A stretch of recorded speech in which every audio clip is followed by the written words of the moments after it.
You ever have one of those mornings where you can just tell before the coffee's even finished brewing that something's about to go sideways? Yeah, that was my Tuesday.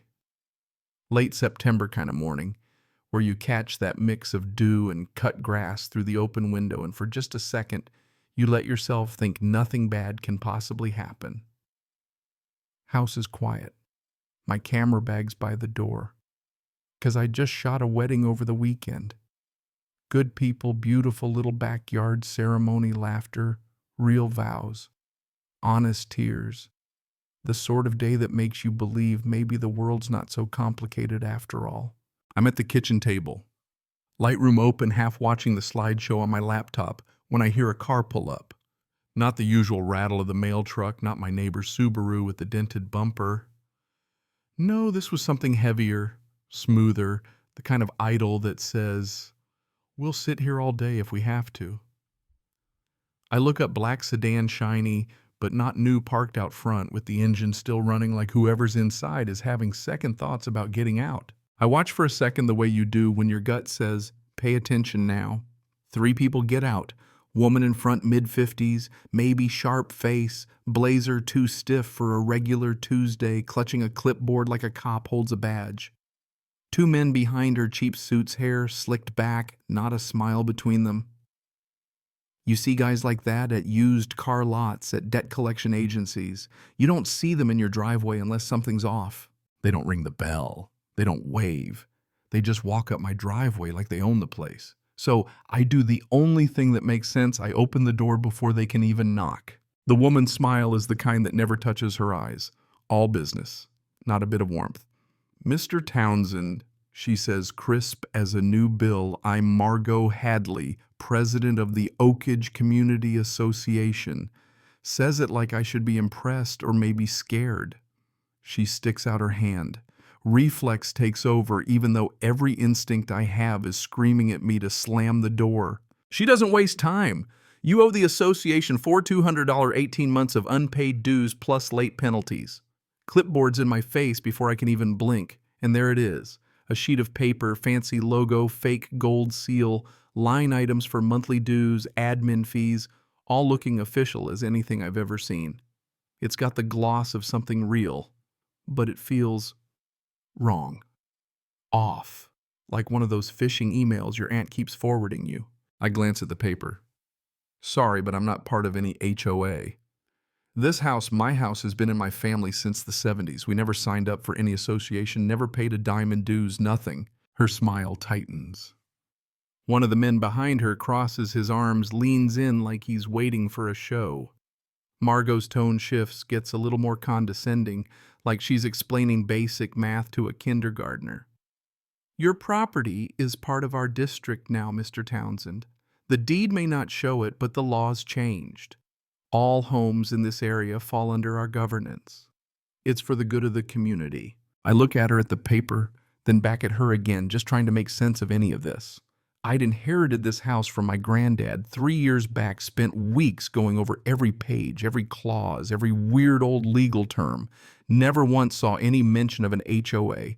No covenants, no restrictions, nothing about Oakage. I have the deed, I tell her, and it doesn't say a word about any association. Margot waves her hand like she's swatting a fly. Old deeds don't supersede current regulations. If you'd like to dispute this, you're welcome to hire a lawyer, but I assure you, it'll cost more than just paying what you owe. The smell of her perfume hits me, too strong kind of chemical, almost like it's meant to cover something up. I have to fight the urge to step back. I look closer at the invoice. No office address, no phone number, just a P.O. box and an email that ends in Gmail. "You don't have an office listed here," I say.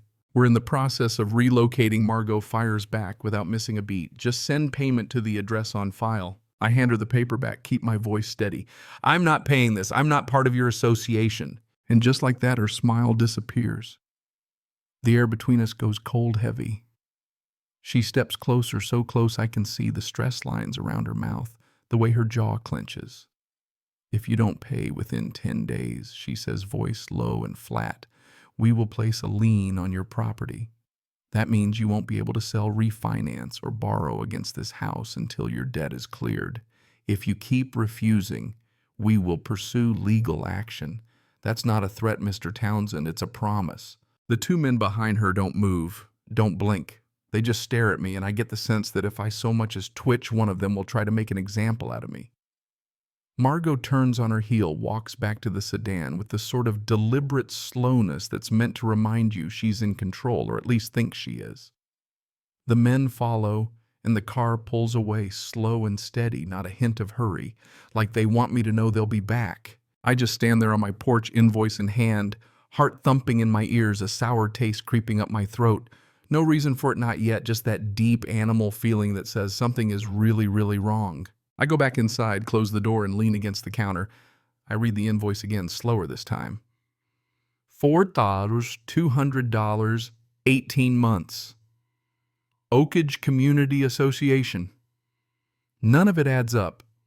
That perfume lingers in the kitchen, sharp and invasive, and I can't shake the feeling it's clinging to my clothes. I open my laptop, type the name into Google. Nothing. No website, no business listing, no county records. Try every variation I can think of. Community associations in my area? Nothing. Check the state's corporate registry? Still nothing. And then for the first time I remember the little security camera I'd installed above the porch after those package thefts last year. I grab my phone, rewind the footage, and watch the whole thing play out again. Margot's face in high def, the clipboard, the men, the license plate on the black sedan. I save the file, back it up to the cloud. No idea why, just a gut feeling I'll need it. I walk outside, head to the mailbox. There's a plain white envelope, no return address, my name written in black marker. I open it inside a single sheet of paper, folded once, typed all caps. They've done this to others. Don't trust them.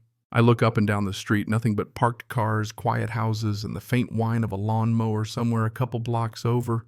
No one watching, at least that I can see. I fold the note, slip it back into the envelope, and take it inside.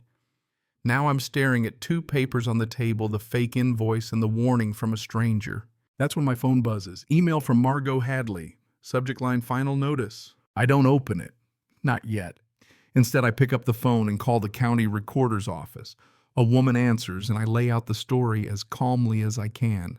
She puts me on hold, and I sit there for 4 minutes listening to elevator jazz and breathing through the adrenaline. When she comes back, her voice is gentle but firm. Sir, we don't have any record of an Oakage Community Association filing with the county. If they're claiming to govern properties in your area, they need to be registered with us. They're not. I thank her, hang up, and just sit there for a second as the sunlight slants through the kitchen. This isn't confusion. This isn't a neighbor who got a file mixed up. This is deliberate.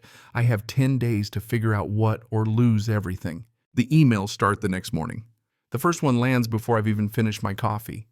Overdue payment reminder. Same invoice this time with a red banner screaming urgent final notice. The message is brief, threatening, same clip tone Margot used on my porch. Failure to remit payment will result in immediate legal action and placement of lien on property. It's CC'd to an address I don't recognize, concerned.neighbor23@gmail.com. I just stare at it, trying to puzzle out who's supposed to be the concerned neighbor and why they need to be included in this shakedown. By Friday, I've gotten 7 more emails, same threat, same mysterious CC, all from Margot.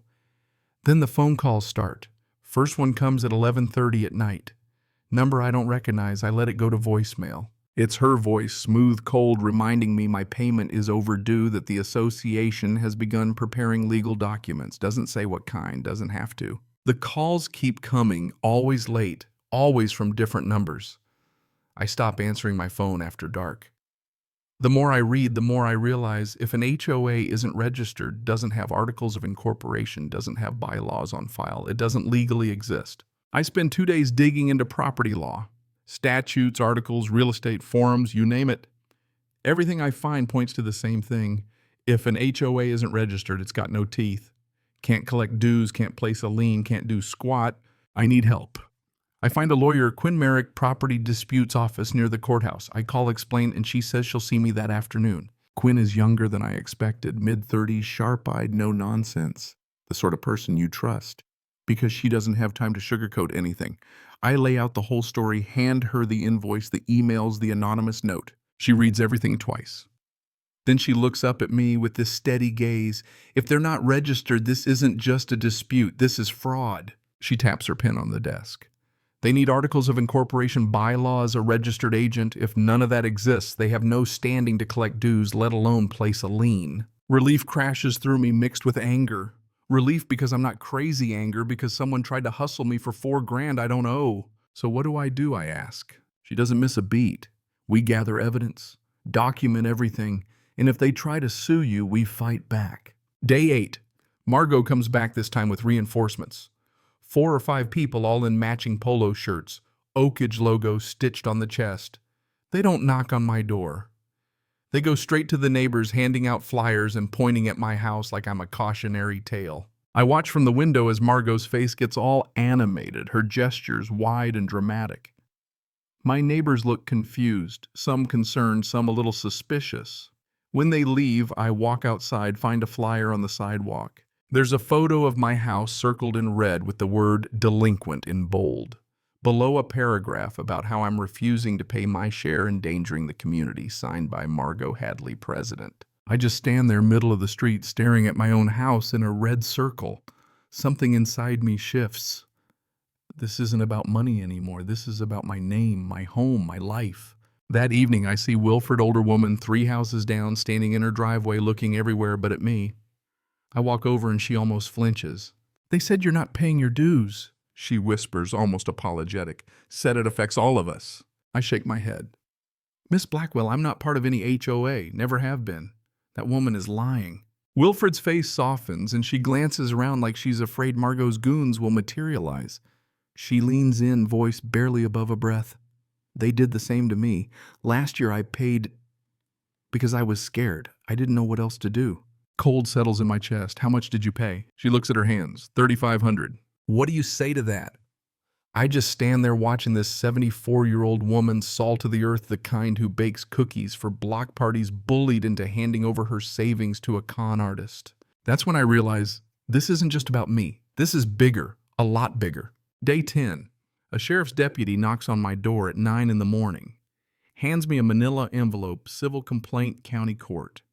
Margot Hadley, on behalf of Oakage Community Association, suing me for $200 unpaid dues, plus $1,500 in interest, plus $3,000 in legal fees. It's all legal jargon, statutes I've never heard of. Looks official. Looks terrifying. I call Quinn. She tells me to bring the papers. I drive over, hands shaking on the wheel. She reads the complaint, her expression getting darker as she flips each page. They're betting you won't fight this, she says. Most people pay or ignore it and lose by default. That's how these scams work, fear and exhaustion. I take a deep breath. I'm not most people. I want to fight. Not just because of the money, because it's wrong. She nods and there's a glimmer of respect in her eyes. All right, let's build a case. We spend 3 days pulling records, deed to my house, every page, every clause, copies, county recorder's transaction history proving there's never been a lien. Quinn calls the state corporate commission, gets certification. No Oakage Community Association registered. I dig up every email, voicemail, security camera clip, print it, screenshot it, organize it into a binder so thick it won't close. Late one night, I get another email, this one CC'd from that same mysterious address concerned. But this time, it's not Margot. Just one line, I have proof. Meet me at the public library tomorrow at noon. My heart pounds. I don't know who this is, but I know I can't ignore it. I reply, okay. Close my laptop, sit in the dark listening to the fridge hum and the distant traffic. Somewhere out there, Margot Hadley thinks she's already won. She thinks I'll fold just like everyone else. But she's wrong. I'm just getting started. The next morning, I leave early for the library, nerves humming in my fingertips, barely able to focus on the road. It's one of those old brick buildings with the kind of high ceilings and battered tables that make you think of history, of secrets traded under the radar in places nobody thinks to look. I get there 10 minutes ahead of schedule and camp out in the reference section, eyes flicking between the clock and the front door. At exactly noon, a man in his early 40s walks in, tall, skinny, faded jacket, glasses with one arm taped. He scans the room, finds me, and heads over with that look people get when they've already decided to trust you, even if they haven't said it out loud yet. He doesn't introduce himself, just sits across from me and slides a folder across the table. "You're the photographer," he says, like it's not a question. I nod, try to keep my hands from shaking. He glances around, making sure nobody's listening, then gestures at the folder. My name doesn't matter. What matters is in there. I open it up, printed emails, almost carbon copies of the ones Margot sent me. Same threats, same logo, same Gmail address, only this time it's addressed to him, not me. And the number's different, $6,000. "She did this to you too," I ask. He nods, jaw clenched. "Last year, I paid because she said she'd ruin my credit call code enforcement, make sure I couldn't sell my house. My wife was 6 months pregnant. I couldn't take the risk." He pulls out another sheet email to someone else, same logo, same trick, but this time the association's called Meadowbrook. Different name, same hustle. "She's been doing this for years," he says, voice low. "Different names, different targets, always just enough to scare people into paying." I stare at the bile rising in my throat. "Why didn't you go to the police?" He looks away. "I tried. They said it was a civil matter. Told me to get a lawyer.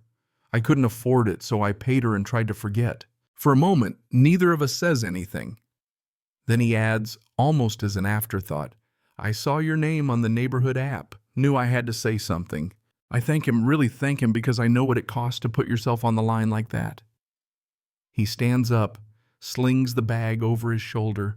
Before he leaves, he looks back and says, "Be careful.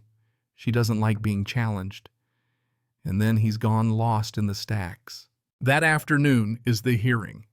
Quinn and I sit outside the courtroom, stacks of evidence between us, binder so heavy it threatens to split at the seams. Margot shows up at 1:55, flanked by a lawyer who's polished, expensive, the kind who makes you feel guilty for things you never did. She walks right past me, head held high as if we're invisible. We're called in at 2:15. The judge is an older guy, gray hair, face lined like old bark, the kind of eyes that have seen every trick in the book. He looks at the file, then at us, then says, "Let's hear opening statements." Margot's lawyer goes first, as slick as they come. "Your Honor, my client represents a lawfully established homeowners association. The defendant has refused to pay mandatory dues for 18 months despite repeated opportunities to resolve this amicably. We seek the full amount owed plus interest and legal fees as outlined in the association's bylaws." You can feel it in the room. The words hang there heavy, making everything sound legitimate, inevitable. Then Quinn stands up, cool and direct. "Your Honor, the plaintiff claims to represent a homeowners association, but there's no record of such an entity in the county or state records. No registration, no articles of incorporation, no bylaws, no registered agent. I submit these certifications from the state and county confirming that no entity by this name is authorized to conduct business or govern property." She hands the judge the stack. The room goes still, just the hum of the AC and the scratch of his pen. She goes on, "Furthermore, my client's deed, dating back to 1978, contains no reference to any homeowners association, covenants, restrictions, or dues. The plaintiff has provided no documentation to support their claim." She puts a blown-up deed on an easel, every line highlighted plain as day. The judge looks up. "Mrs. Hadley, do you have articles of incorporation for this association?" Margot glances at her lawyer, who leans in, whispers something. She hesitates, voice brittle. "Your Honor, the association was established many years ago. Some original paperwork may have been misplaced during office transitions." The judge doesn't blink. "Misplaced." His voice is quiet, but there's steel underneath. "Do you have bylaws, operating agreements, anything at all to show this association exists?" Her lawyer jumps in. "Your Honor, we request a 30-day continuance to locate and produce the necessary documents." The judge sighs, leans back. "If you don't have proof, we have nothing to litigate. But I'll give you 30 days. If you can't produce legitimate registration and governing documents, I'll dismiss this case and consider sanctions." He bangs his gavel, adjourns court. Outside, I feel something loosen in my chest. Not relief exactly, but like finally coming up for air. Quinn gives a tiny smile. That went well. But don't relax yet. They'll either come back with forgeries or disappear. As we head for the exit, I spot Wilfred, the older woman, standing behind a column. She doesn't say anything, but her face is a mixture of fear and something new hope, maybe. It's catching. That night my phone rings. Blocked number. Against my better judgment, I answer. The voice is digitized, distorted like it's run through a filter. Stop or your family will be in trouble. Click. I stand at the window, scan the street. There's the black sedan again, idling under the streetlight just like before. I rewind the security cam. There it is sitting outside for 3 minutes last night, engine running. I call the cops. The officer is polite but skeptical.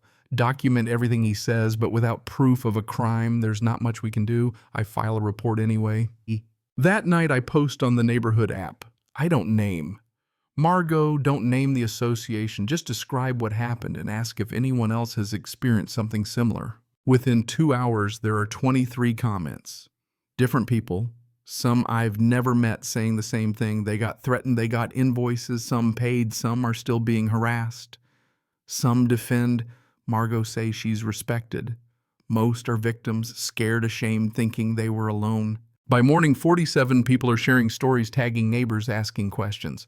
One says Margot used another name, Meadowbrook. The amounts change, but the pattern's the same. I screenshot every comment, save every name, start building a list.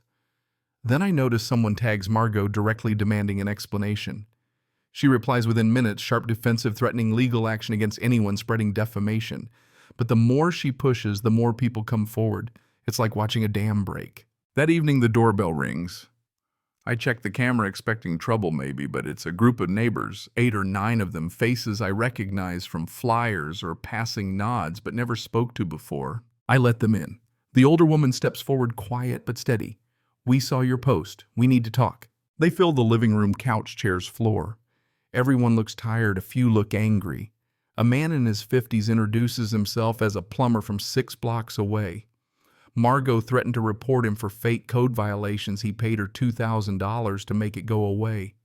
A woman in her 30s, a teacher, says she's paid $800 so far, bit by bit, terrified for her credit. The older woman tells her story, $500 in cash handed over because Margot brought men to her door and said the association could seize her house. As they talk, I take notes, not just the money, but the dates, the names Margot used, the tricks. Every story is slightly different, but the blueprint is identical. Margot brings paperwork that looks real back up, that stands silent and scary, always uses language about legal authority, mandatory compliance, immediate consequences. Always collects payment in cash, money order, or checks made out to names that vanish the second you look them up. A tech worker in the group says he tried to verify the association online, found nothing. I should have known, he says. But I was scared. I get it. Fear's a funny thing. It keeps you silent even when your gut says something's off. Somebody suggests going to the police, but the plumber shakes his head. Tried. Civil matter, they said. Sue her in small claims. The teacher nods. Same. No criminal case unless we can prove fraud. That's when Quinn's words come back. If Margot's taking money under false pretenses from dozens of people, this isn't civil anymore. It's a crime. Fraud organized and systematic. So I propose a plan document. Everything, every victim, every payment, every text, flyer, voicemail, email. We need a timeline, evidence, a paper trail that even the laziest DA can't ignore. Someone starts a shared spreadsheet. Names, amounts, dates, proof. The plumber knows others. The teacher's friend from the next neighborhood got a letter last week. We reach out and the list grows. By the end of the week, 47 confirmed victims.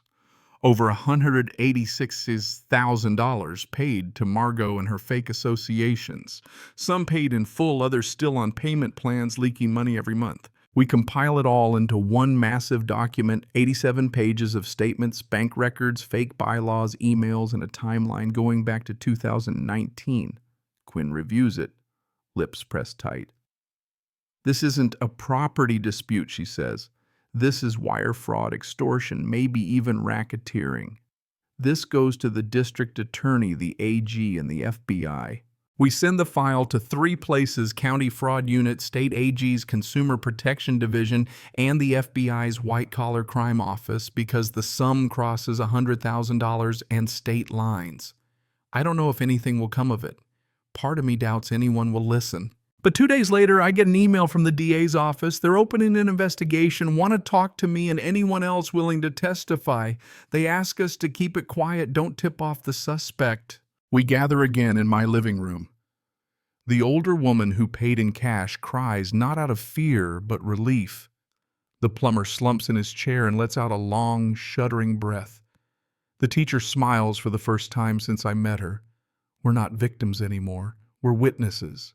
3 days after we submit everything, a detective from Financial Crimes calls her voice, calm, focused, the tone of someone who's done this 100 times. She wants to meet.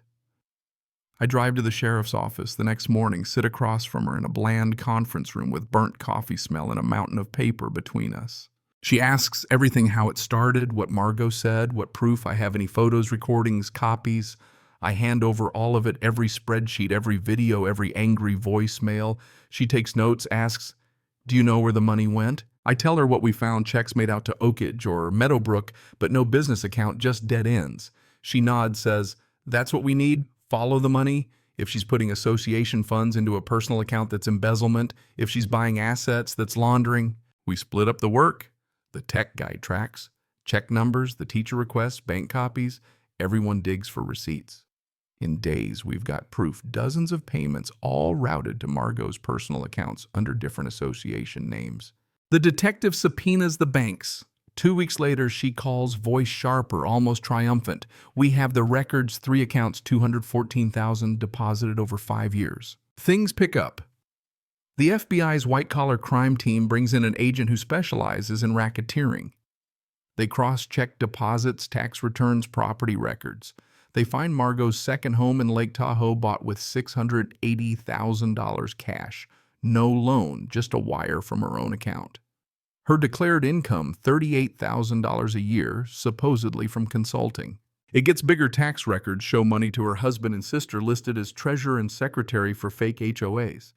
$86,000 and $43,000, both unreported, funneled through associations that don't exist. Then the bombshell: a county clerk, late 20s, new to the office, had been paid off to create fake filing receipts. $5,000 under the table to make it look like the HOAs were real. The feds arrest him separately. He flips, gives up names, dates the whole scheme, even copies of the fake stamps and signatures he'd made. The detective calls again, satisfaction in her voice. "We've got her. This isn't just fraud, now it's racketeering. RICO charges. FBI's taking the lead. And we found 18 more victims who never came forward. 65 in total, over $329,000. I'm speechless. 65 people, hundreds of thousands, years of fear and intimidation, all because one woman figured out how to weaponize paperwork. The detective says, "We'll need your help again. The FBI wants everything: transaction lists, photos, documents tying her to each victim." I tell her I've got it all organized, time-stamped, ready to go. 2 days straight, I work with the FBI agent, turning my archives into a courtroom, ready report, spreadsheets, evidence, photos, flowcharts, timelines. He looks at my work, grins. "You do this for a living?" I laugh, tell him I'm a photographer, but organizing is half the job. He nods. "Better than some of our analysts." They send the full file, over 200 pages, to the prosecutor. A week later, the detective calls one last time. "Arrest warrants issued. We move in tomorrow morning. Do you want to be there?" I think about it a long time. Part of me wants to watch Margot finally face the music. Part of me doesn't. In the end, I say yes. The detective calls at 5:30 a.m. "We're moving in 1 hour. Meet at Elm and Birch. Don't be late." I get dressed in the dark, skip breakfast drive through empty streets to the rendezvous. She's waiting in an unmarked sedan, hands me a vest. Yellow letters: Observer. Stay in the car. You're a witness, not a participant. We pull up 2 blocks from Margot's house. Black sedan in the driveway, 4 FBI cars, 2 sheriff's cruisers. Pull in, no lights, no sirens, just cold precision. Agents in body armor knock 3 sharp raps that echo down the block. It takes almost a minute. Then Margot answers, bathrobe hair, wild face, blank with shock. For a second, she's just a tired suburbanite getting woken up too early. Then she sees the badges, the holsters, the folders. She knows. The lead agent reads her rights voice flat as copy paper. You have the right to remain silent. Anything you say can and will be used against you in a court of law. She tries to protest, but the agent cuts her off. Mrs. Hadley, you're under arrest for wire fraud, extortion, money laundering, bribery, and racketeering under RICO. She turns, hands cuffed behind her back. I watch from the car 50 feet away as her knees shake and a neighbor steps onto his porch in a cardigan. Another freezes with her coffee halfway to her lips. No one says a word as Margot's loaded into the back of the car. Same scene plays out downtown. Her husband and sister, picked up at their jobs, hauled off for booking. The agents search her house for over an hour. Boxes of files, computers, everything loaded up. By the end, neighbors are standing in clusters on their lawns, whispering, trying to make sense of what just happened. The detective drives me back, hands me a prosecutor's business card. Arraignments this afternoon. You don't have to be there, but you can. I nod, go home and sit in my kitchen, hands steady, mind somewhere else entirely. I replay that morning Margot and Cuff's game, finally over. I don't feel victorious, just tired. The arraignment is set for 2 o'clock that afternoon, and even though nobody says I have to, I find myself driving to the courthouse. Maybe it's curiosity, maybe it's closure hell, maybe I just need to see it with my own eyes, the way people gather at a fire line to watch a house burn, half out of morbid fascination, and half because they can't quite believe it's real. The courtroom is smaller than you'd think, wood-paneled fluorescent lights making everyone look washed out and tired. There are a handful of us in the gallery, me, the older woman from my block, a couple of other faces I recognize from the meeting at my house. When Margot's let in, she's wearing an orange jumpsuit, hands cuffed in front, 2 marshals on either side. Her hair's pulled back, face pale and drawn like she hasn't slept. Her lawyer stands beside her, a different one this time, not the expensive guy from before. Younger out of his depth, eyes darting as he shuffles through a stack of folders. The prosecutor is all business, a woman in her 40s, sharp eyes posture that says she's seen it all. She's got a stack of evidence that seems to weigh down the whole table. The judge comes in, a woman late 50s, silver hair pulled tight, face unreadable. We all stand as she enters. The clerk reads the charges aloud, voice echoing through the quiet room. 47 counts of fraud, 12 counts of extortion, 3 counts of money laundering, 1 count of bribery, 1 count of racketeering. Each charge lands heavy like a stone in a bucket. You can feel the collective tension in the room, everyone thinking about what they lost, about the months or years spent looking over their shoulder, dreading the mail, the phone, the knock on the door. The prosecutor stands and lays it out for the judge. Your Honor, the defendant has a documented history of similar fraudulent activity in Oregon between 2015 and 2017. She left the state before charges could be filed. She possesses significant assets, including a property in Nevada, and poses a clear flight risk. We request that bail be denied. Margot's lawyer tries to push back, mentions family ties, roots in the community, no criminal record in this state. It's almost pathetic watching him flail against the wave of evidence, bank statements showing more than $300,000 stolen property bought with cash, victims scared into silence. The judge listens, doesn't flinch. When both sides finish, she says, the defendant is charged with serious financial crimes involving a large number of victims and substantial funds. Given the evidence and the risk of flight, bail is denied. The defendant will remain in federal custody pending trial. Bang goes the gavel. 2 minutes and everything changes. They lead Margot away. The older woman beside me lets out a long breath. Her hand finds mine, gripped surprisingly steady. Thank you, she whispers, just loud enough for me to hear. I squeeze her hand back, not trusting myself to speak. A week later, I'm back at the courthouse, this time for the civil case, the fake lawsuit Margot filed against me. Her lawyer has withdrawn and nobody appears on her behalf. The judge, same one as before, flips through the file, glances at me and Quinn sitting quietly at the defense table.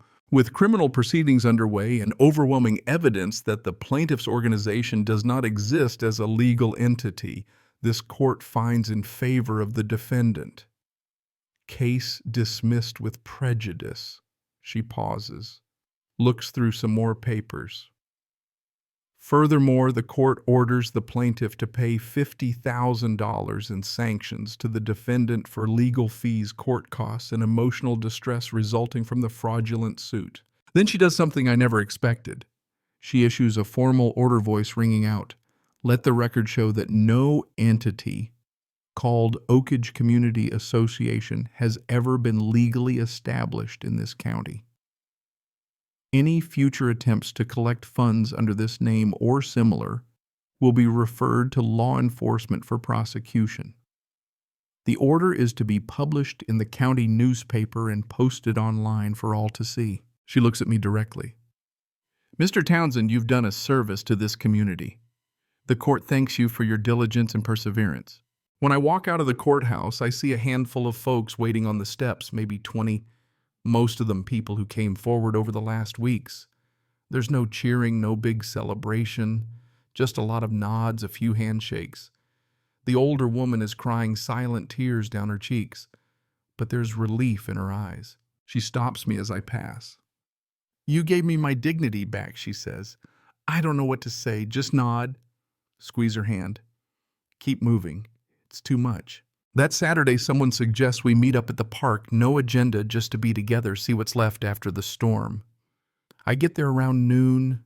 There are about 30 people already, picnic tables pushed together, someone grilling hot dogs, someone else pouring lemonade. The older woman sets out homemade cookies.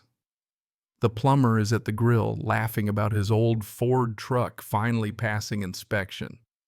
The teacher, the one who'd been paying for months, comes up to me. I got a letter from the restitution office yesterday. They're processing claims. I might actually get some of my money back. I nod. The prosecutor had told us as much. Every asset seized, every dollar from Margot's accounts, the Lake Tahoe house, everything would be liquidated and distributed to victims. Everything won't be quick, but it's something. More than most people get back after a scam. A man I don't know walks up, 2 little kids in tow. You did good, he says, gripping my hand. You could have just paid or moved on. Most people did, but you didn't. I want to tell him the truth, that I wasn't brave, just pissed off and cornered, and fighting back was the only thing that made sense. But I just say it took all of us, and watch as his kids dash for the swings, laughing, oblivious. The afternoon passes slow and easy. People talk about their lives, not about Margot, not about fear. The tech guy and the plumber argue over the best way to fix a leaking faucet. The older woman shows baby pictures to anyone who'll listen. It's normal. It's what it should have always been. As the sun dips lower, I find myself on a bench at the edge of the park, watching the scene. It's quiet, peaceful. I think back over everything, how a single knock turned into weeks of paperwork, courtrooms, FBI agents, a community drawn together by the kind of threat nobody saw coming. I don't feel proud exactly, maybe just relieved. That night when everyone's gone and I'm back on my porch with a cup of coffee, I look out at my street. No black sedan, no strange men, no women with clipboards and promises they can't keep. Just the hum of crickets, the soft light from a neighbor's porch. I check my phone news alert from the county paper, local woman charged with multi-year HOA fraud. No names, just numbers, 65 victims, $329,000. FBI investigation, trial pending. My name's not in it, that's fine by me. It's not quite over. A few days later, the prosecutor's office emails with an update. Margot's taken a plea deal. Pleads guilty on all counts, agrees to cooperate with restitution. 8 years in federal prison, 5 more on probation, everything liquidated for the victims. Her husband gets 4 years, her sister 3. The crooked clerk gets 18 months and probation. The responses from the group come slow, mostly thank you. Some finally 1 or 2. I slept through the night for the first time in months. The older woman calls me, her voice unsteady. I didn't think this day would come, she says. I thought she'd get away with it.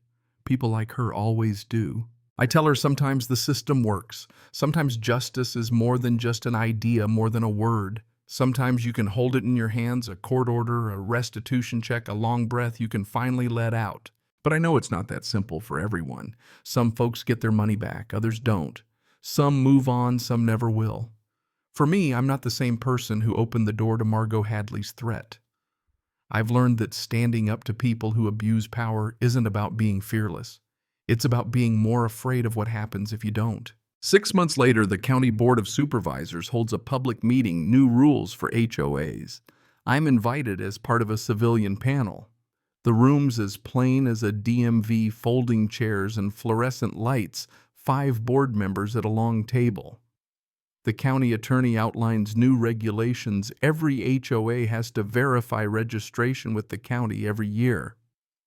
There'll be a public database searchable by address. Any association not registered gets flagged and reported. They ask for my input. I stand heart-pounding, palms slick but voice steady. The database has to be simple. Most people won't know what to look for. The system should flag discrepancies, send alerts if someone tries to register an HOA without the right paperwork. They nod, jot notes. A week later, I'm asked to help design the database itself. A search bar, easy interface, plain language. I work with the IT team, get the basics right, type in your address, you see exactly who, if anyone, has legal authority over your property. If not, you get a warning, plus a hotline to report scams.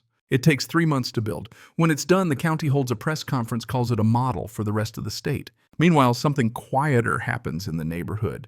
The original group, 8 of us, then 20, then more, becomes Oak Ridge Neighbors. No officers, no dues, no bylaws. We meet every month, talk about real problems, broken streetlights, school crossings, helping a neighbor after a storm. The older woman becomes our organizer, not a president, just someone who keeps us connected. She says it gives her a purpose, something she thought she'd lost. One evening, I'm clearing out files from my computer. I find the folder I made that first week, Margot's face on my porch, the fake invoice, the threats. I watch it all again. It doesn't make me angry. It just reminds me justice isn't an accident. It's work. It's refusing to go away even when someone in a suit tells you to.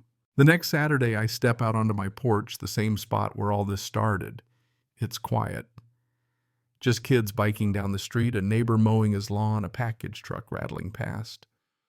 Somebody waves from the park, asks if I'm coming over.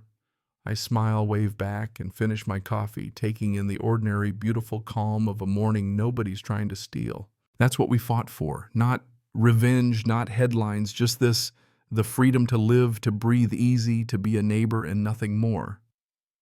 And for the first time in a long time, that's exactly enough.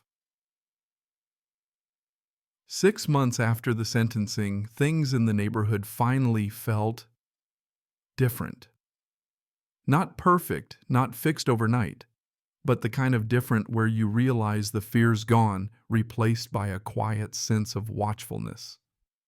The county board's new rules kicked in that spring, and I found myself in a room with government folks, IT people, and a few neighbors, walking them through everything we'd learned, the loopholes, the blind spots, all the little ways someone like Margot could sneak through the cracks. The work was tedious, sometimes frustrating, late nights, arguing about whether an email verification or a mailed letter was more secure, how to make the database accessible for folks who'd never used a computer in their life. But for once, the arguments felt useful. Every detail we sweated over, every what if was a shield for the next person, the next town, the next Margot, who thought nobody would notice if she just made her paperwork look official enough. And in the background, life trickled back. The Oak Ridge Neighbors group became something real. A monthly potluck, rotating houses, a shared tool library, a Google group where people posted about missing pets, suspicious cars, or whose turn it was to bring donuts to the next school fundraiser. The older woman who'd spent a year scared to leave her house now ran the newsletter, always first, to volunteer for anything.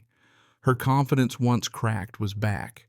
I saw her laughing with the plumber, trading stories about grandkids, and it hit me just how much had changed. Some folks moved away, wanting a clean break, but most of us stayed. The shared experience of being conned, then fighting back and winning left, something deeper, a trust you can't fake, a sense of we're all in this together for real this time. For a while, every time a new car drove slowly down the street, people tensed up. But the black sedan never came back. Margot was behind bars, her accomplices too. The crooked clerk at the county office pled out, agreed to testify, got probation, and moved out of state. The headlines faded, replaced by new scandals, new news. But there were moments walking the dog after dinner, waving at a kid selling lemonade, helping a neighbor move a couch, where I'd remember the old feeling, the fear that used to live just beneath the surface. It didn't run my life anymore. If anything, it gave me perspective, made me appreciate every boring, peaceful Saturday all the more. I kept helping with the county's HOA verification project, and by fall, we had a database that actually worked.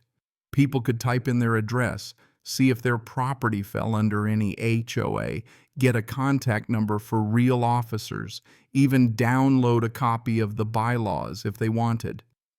The system would auto-flag any association without proper paperwork or any attempt to register a new HOA on existing grandfathered properties.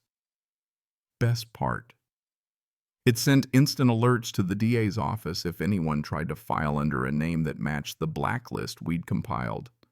Oakage Meadowbrook, half a dozen others Margot had used. At the press conference launching the system, the county attorney pointed at me and a couple of other neighbors as the reason it all happened.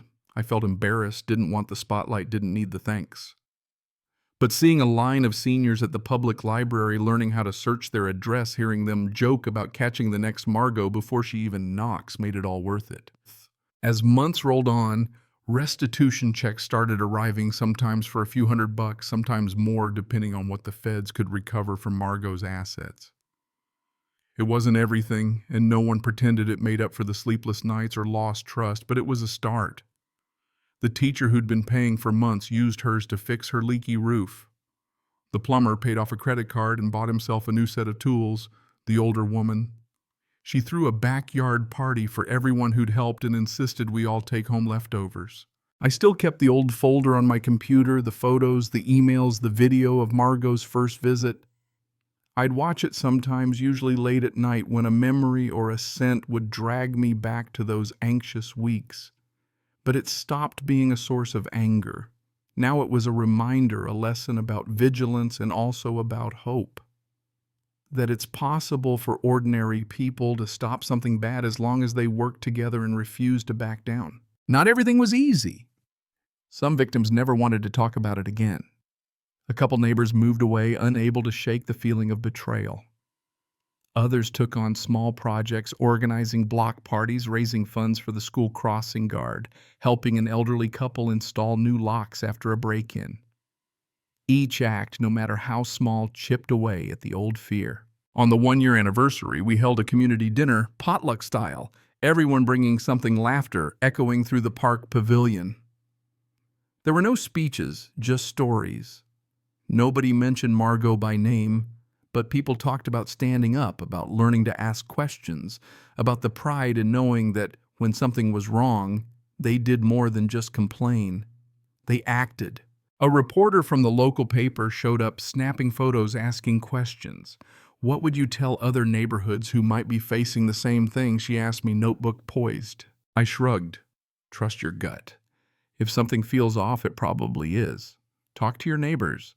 Keep records, ask questions, make noise, and don't ever let anyone make you feel powerless in your own home. She scribbled it down, thanked me, moved on.